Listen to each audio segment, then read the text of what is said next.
Hi, my friends. Um, we're in the Swedenborg sampler. Got back on Facebook privately, um, just letting only my friends and family on. Got some messages from people who are missing my music. I thought, well, gosh, that's pretty nice, you know. So I thought, well, um, even though I told them they can look at YouTube and my music would be there too, um, and I said, well, I guess I'll get on it, but I'm definitely going to limit myself on that thing. And I think it's wise for everybody to do that, just really, because they know the psychology behind it and what it does to people. So I'd be really careful, especially with children. Okay. Anyway, we finished on page 249 of the Swedenborg Secrets of Heaven sampler. And I'll just start with the verse of Ezekiel 32, 7 and 8. When I blot you out, I cover the heavens and black out their stars. The sun I will cover with a cloud, and the moon will not make its light shine. All the lamps of the lights in the heavens I will black out above you, and I will bring shadow over your land. This passage is directed at Pharaoh and the Egyptians in the word, and these people stand for sensatory evidence, factual information. The idea here is that they use both things to blot out love and faith in Isaiah. The days of Jehovah comes to make the earth a desolation, since neither the stars of heaven nor their Orions will shine their light. The sun has shadowed over in its emergence, and the moon will not radiate its light. Isaiah 13:9 and 10. In Joel, the day of Jehovah has come, a day of shadow and darkness. Before him the earth trembles, the heavens shake, and the sun and moon turns black, and the stars hold back their rays. Joel 2:1, 2 and 10. The following passages in Isaiah discuss the Lord's coming and the light brought to the nations, in other words, a new church, specifically the individuals who are in shadow but welcome the light and are being reborn. Rise, shine, because your light has come. Look, shadows cover the earth and darkness and peoples, and Jehovah will draw above you, and the nations will walk toward your light, monarchs toward the brightness of your rising. Jehovah will become an eternal light to you. No longer will your sun set and your moon will not withdraw, because Jehovah will become an eternal light to you. In David, Jehovah makes the heavens with understanding. He spreads the earth out on the waters. He makes the great lights, the sun to rule during the day, and the moon and stars to rule during the night. Psalms 136, 5, 6, 7, 8, and 9. In the same author, giving glory to Jehovah, sun and moon. Give glory to him, all you shining stars. Give glory to him, heavens of heavens, and waters above the heavens. Psalms 148, 3 and 4. Waters above the heavens. Isn't that interesting? Okay. Like we don't have a dome. In these places, the sources of light symbolize love and faith, because the lights represent and symbolize love for faith in the Lord, and the Jewish church was commanded to keep a light burning perpetually from evening to morning, since every activity was required of that church represented the Lord. The command for the perpetual light was as follows. Command the children of Israel to take oil for the light, to make the fire of the lamp go up continually. In the meeting tent outside the veil that is by the ark of the testimony, Aaron and his sons shall arrange it before Jehovah from evening till morning. Exodus 27, 20 and 21.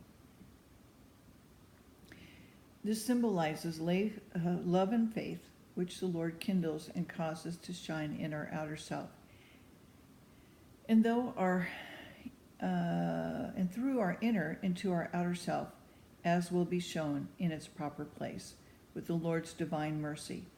Love and faith are first called the great lights, then love is called the greater light. and the faith in the smaller light. And it says love will rule during the day and faith will rule during the night, because this information is unknown and less acceptable or accessible than ever at this time. It's sort of an end of an era. The Lord, in his divine mercy, has allowed me to lay open the true situation. It is especially well hidden in these final days because the close of age has arrived and almost no love exists. Consequently, almost no faith. The Lord himself predicted this event in words recorded in the Gospels. The sun will go dark, the moon will not shed light, the stars will fall from the sky, powers of heavens will be shaken. Matthew 24:29. A lot of people use this to say, it's going to be the end of the earth, the end of the world. The sun here means love, which has gone dark. The moon means faith, which is not shedding light. The stars mean religious concepts, the powers and forces of heaven, which are falling down from heaven. The earliest church acknowledged no faith besides love itself.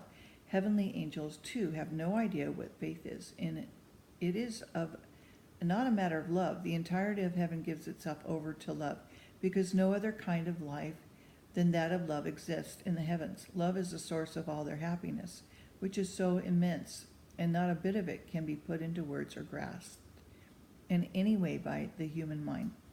People who dwell in love do love the Lord with all their heart, but they know and say and perceive that all love comes from the Lord and from nowhere else, as does all life, which is the product of love alone, and so all happiness.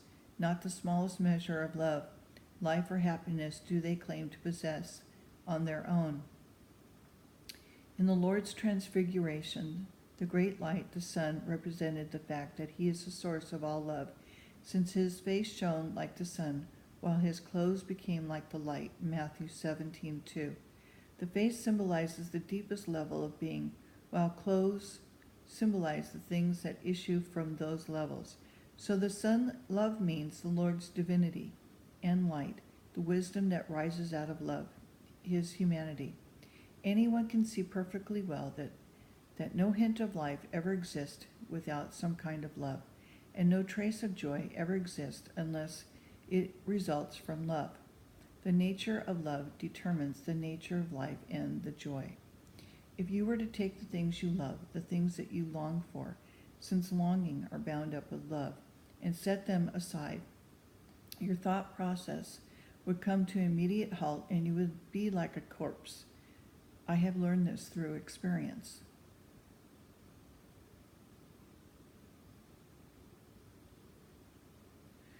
Self-love and materialism produce an imitation of life and an imitation of joy, but since they are diametrically opposed to genuine love, that is, loving the Lord above all and loving our neighbor as ourselves, it stands to reason that they are not forms of love but of hatred. Notice that the more we love ourselves and worldly goods, the more we hate our neighbor and therefore the Lord. Wow. The more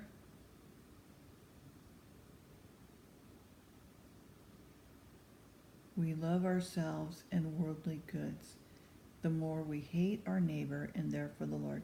Can you imagine what that is like for a narcissistic person?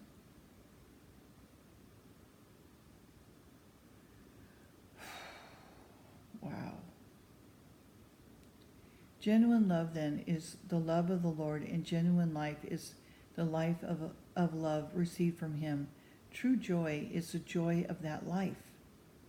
Only one genuine love can exist, so only one genuine life can exist, and it gives rise to true joy and happiness like that felt by the angels in heaven. Love and faith can never be separated because they make a single unit. This is why the sources of light, when first mentioned, are treated as grammatically singular in the statement, "Let there be lights in the expanse of heaven." Let me report some surprising facts in this connection. Because the Lord gives heavenly angels this kind of love, Love reveals all religious knowledge to them. Love also gives them such a living and shining intelligence that it can hardly be described. For spirits who learn the doctrinal tenets of faith but lack love, on the other hand, life is so chill and the light so dim that they cannot even approach the near side of the threshold to heaven's entrance hall without fleeting in retreat. Some say that they had to believe in the Lord, but in actuality, they had not lived as he taught. The Lord speaks of them this way in Matthew. Not everyone is saying, Lord, Lord, to me will enter the kingdom of heaven, but the one doing my will. Many will say to me on that day, Lord, Lord, haven't we prophesied in your name? Matthew 7:21 and 22. See also what follows there up to the end of Matthew 7. All this makes it clear that the people who have love also have faith, consequently heavenly life. The same cannot be said of those who claim to have faith, but do not lead a loving life.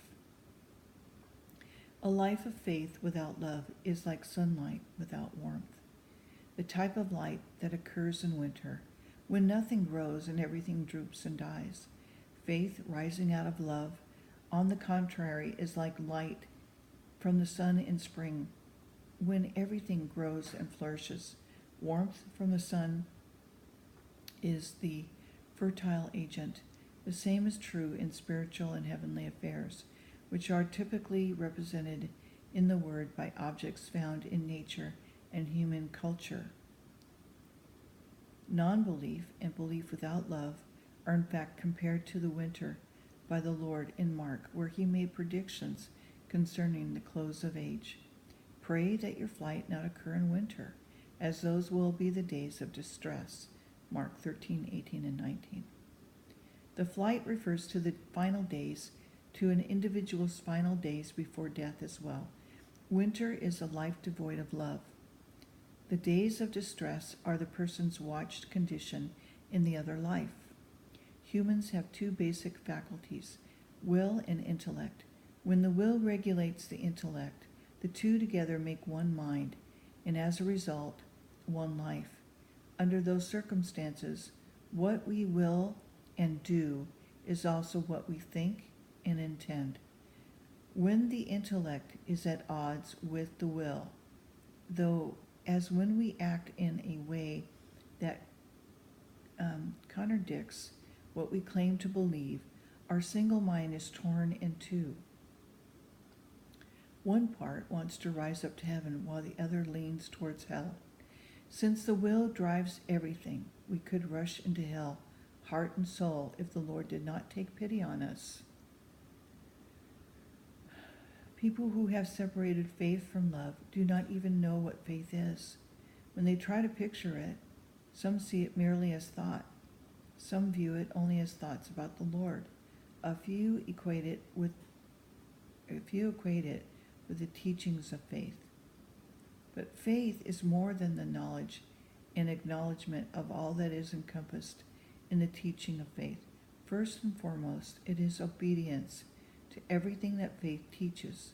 The primary thing faith teaches requires our obedience to is love for the Lord, love for our neighbor. No one who lacks this process faith. The Lord teaches this so clearly in Mark that no one can doubt it. First of all, the commandments is, listen, Israel, our Lord God is one Lord. Therefore you shall love the Lord your God with all your heart, with all of your soul, with all of your mind, with all of your powers. This is the first commandment. A second similar one, of course, is this: you shall love your neighbor as yourself. There is no other commandment greater than these. Mark 12:28 and 34. So I'm going to stop there. I hope that you have a blessed day, and I hope it's a good one for you. Yeah. Okay. Love you. Bye-bye.